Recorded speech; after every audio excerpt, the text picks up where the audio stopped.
Hello Year 9s and welcome back to our fourth poetry lesson on the poem Kamikaze. Make sure that you have a copy of the poem and a pen and paper to make notes.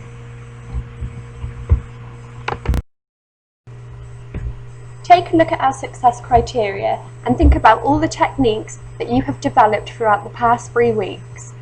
Consider this when we're looking into Kamikaze.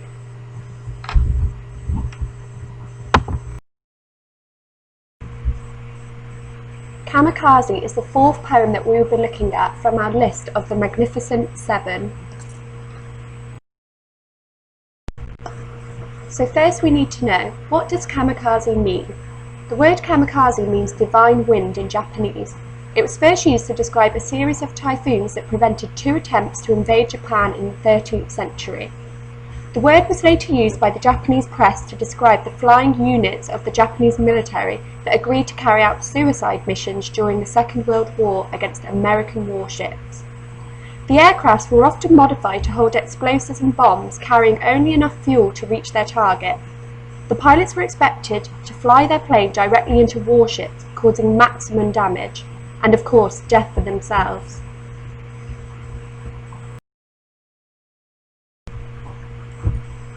Take a look at the image on your screen. Notice that the pilots are very young. Look at the young man holding the puppy. The day after this picture was taken, he flew his kamikaze mission into enemy grounds. He was 17 when he died. I want you to pause the video and make a note of why you think he took the suicide mission.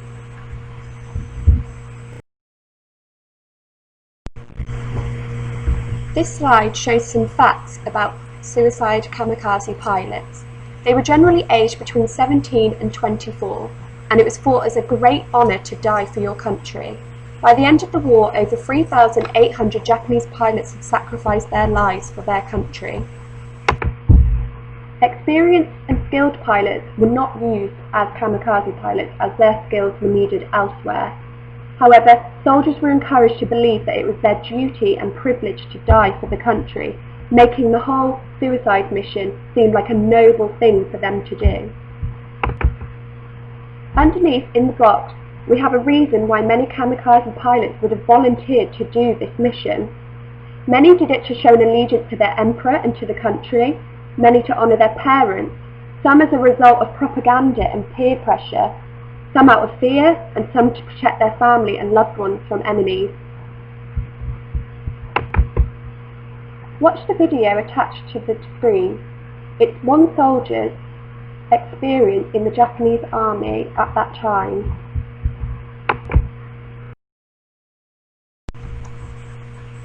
Kamikaze was written by Beatrice Garland and was part of her first poetry collection in The Invention of Fireworks. Beatrice lives in London and has a first degree in English literature. She has worked as an NHS clinician, teacher and researcher in psychological medicine. She has done all of this alongside writing poetry. She has won both national poetry competitions and international.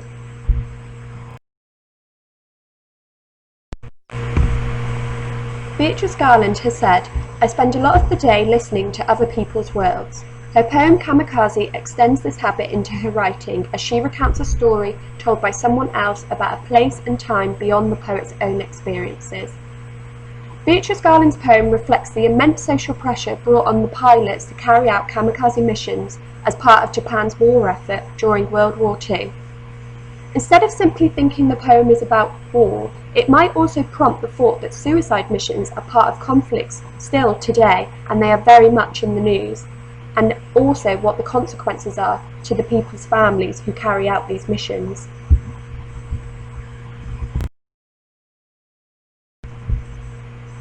Please take the time now to watch the video of Beatrice Garland giving a reading of Kamikaze.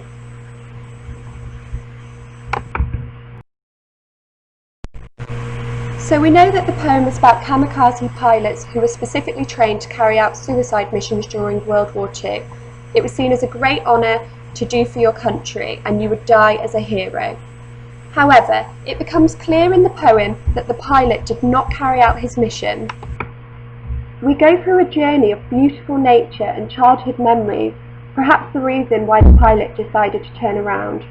We also discover that he has a family and children, another reason why he wanted to live. However, we know that he has become a disgrace to his country for not carrying out his duty. The pilot is shunned by society and disowned by his own family, even his daughter.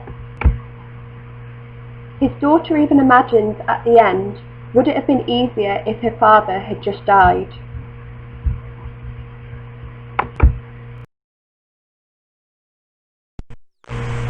We will first be looking at the themes of the poem, as there are many that can be identified throughout. We have patriotism and nationalism, honour/isolation, power of nature, memories, families and relationships, and identity.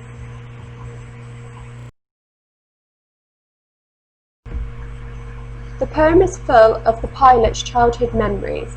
He remembers the games that he played with his brothers, the colours and patterns of fish, and the taste of sea salt. The vivid memories show the pilot what he is about to lose and convey a powerful sense of homesickness. The poem is written in a set of nested tenses, going back and forth between the past and the now.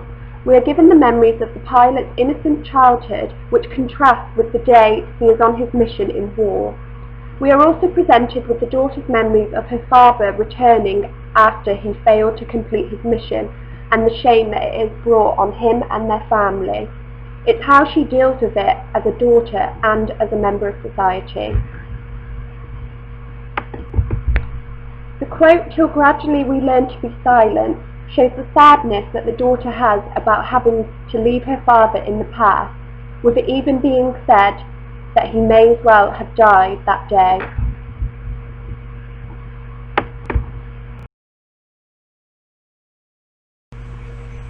Another theme throughout is the power of nature and how beautiful nature can be. The language Garland uses is very natural and everyday.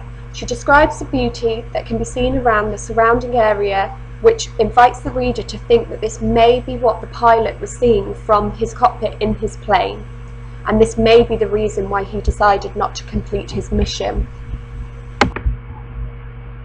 These quotes show descriptions that create imagery which reminds the reader of the beauty of nature in the world. However, the quote, "A tune of the dark prince, muscular and dangerous," describes the dangers that nature also has. This contrast between danger and beauty can reflect on what the pilot might have felt that day. Should he go ahead and complete his mission and be known as a hero, or does he fail and become a dishonourable man?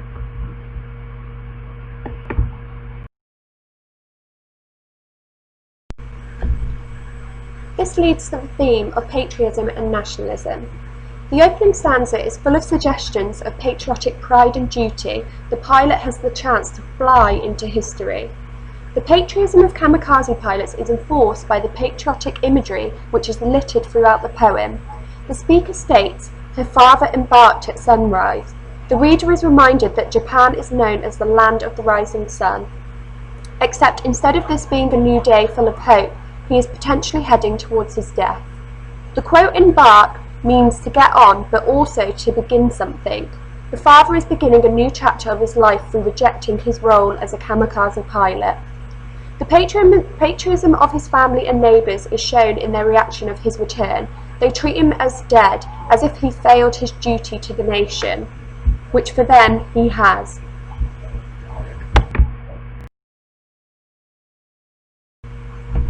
Other themes touched upon in the poem are identity and conflict. The pilot has an identity crisis between being a father and a soldier.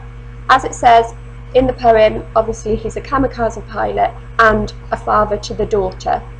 However, we learn that without his identity as a kamikaze pilot, he is left without an identity. He is shunned from society and isolated. Another theme is family and relationships. The reaction of the pilot's wife is one of deep shame. She never speaks with him again. The daughter's words are tinged with a sense of regret and loss. "He must have" shows the empathy that the daughter has for her father, even though she learns to ignore him.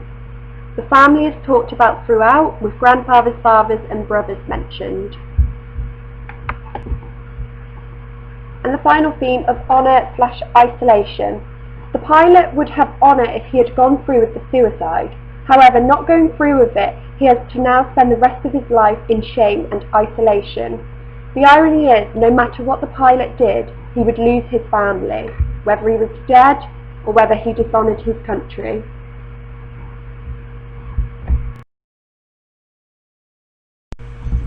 The poem takes on a narrative shift throughout, going from third person to first person, which creates a volta, a turn in the poem. Kamikaze is a narrative poem. It begins as a kind of story, summarising another conversation or an overheard story told by someone else. However, in the last two stanzas of the poem, which are in italics, we switch to first person, which is where the daughter starts to speak to us as a storyteller and tells us directly how she feels. This has the effect of heightening the sense of sadness from the daughter. The question, yes, grandfather spoke, makes us think that she is answering somebody, possibly a child of her own now. Some of the quotes in those stanzas, no longer the father we loved, and he must have wondered which had been the better way to die, show a detached tone from the daughter, possibly towards her father, possibly towards her own country.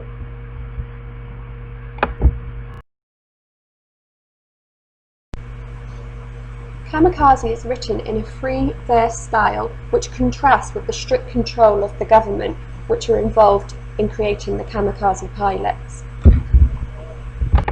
The structure of the poem is tight, with each stanza being 7 lines along. Once again, this could be reflective of the military/government that is involved.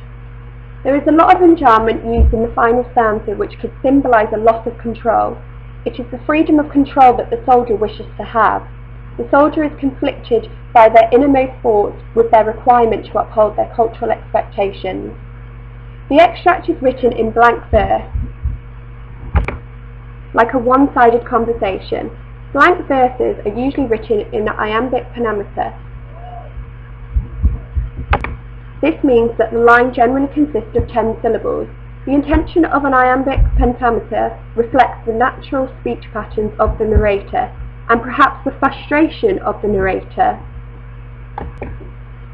The daughter appears to have become sympathetic to her father's actions and regretful of the way she and other family members shunned him, and could also show that the daughter has finally realised that the family has condemned the pilot to a form of living death.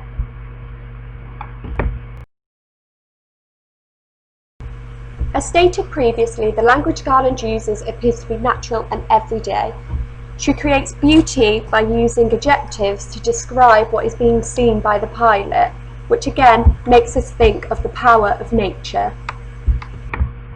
Garland also uses repetition through the word safe. The repetition of the word safe hints that the pilot's mind is set and he will not go ahead with the mission.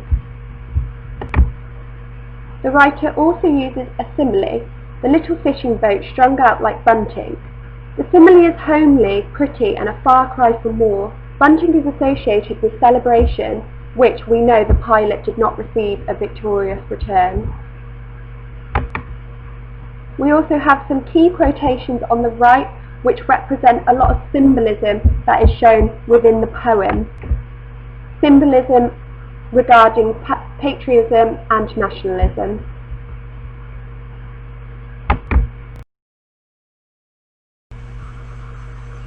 I find Kamikaze a rather interesting poem because there is so much conflict that's happening. You have the conflict in the family, you have the conflict with the country. You wonder, is it right for a country to ask you to end your life in honour? The pilot obviously didn't want to die, he wanted to be with his family. However, he never expected his family to isolate him and disown him because he decided to live for them. I also find it very interesting to link to modern times now, where we still have suicide bombers and suicide terrorists that are doing things in the name of religion or in the name of politics today. And I also find the thought of it being very interesting that he may as well have died that day because he's come back and now he lives his life as a ghost because of the dishonour that he has created for his family.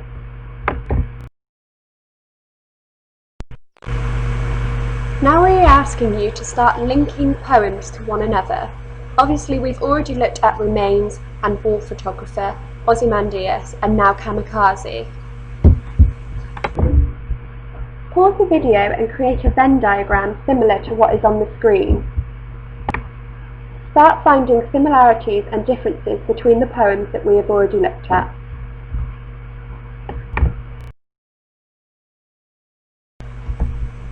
Finally, choose from one of the following tasks to complete. We have bronze, silver and gold. Thank you for listening, Year 9.